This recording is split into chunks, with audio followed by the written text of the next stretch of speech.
ప్రభువా, ఒక వ్యక్తి ద్రోహం చేస్తాడని తెలిసి కూడా ఆ వ్యక్తికి అంత అధికారం ఇస్తావా?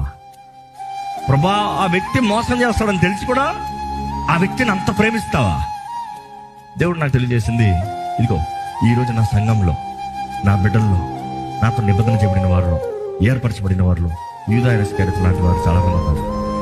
కానీ వాళ్ళకి నేను తక్కువ చేయలే, ఆశీర్వాదాలు తక్కువ చేయలే, అవకాశాలు తక్కువ చేయలే, తిండి తక్కువ చేయలే, ఉద్యోగం తక్కువ చేయలే, జీవితంలో ఏది తక్కువ చేయలే. తక్కువ చేయిందానికి తన కారణం ఏంటి తెలుసా? నా ప్రేమను ఎక్కడున్నా వాళ్ళు గ్రహించుకుని, నా ప్రేమను ఎక్కడున్నా గుర్తు చేసుకుని వారు స్వార్థము విడిచిపెట్టి నా వైపు వస్తారేమో అని. God is giving opportunity. ఈ రోజు దేవుడు నీ జీవితంలో కార్యం చేస్తాడంటే నువ్వేదో మంచోడు అని కాదు, నువ్వేదో గొప్పోడు అని కాదు, నీకేమో తగులని కాదు. But still God is loving you unconditionally for you to change.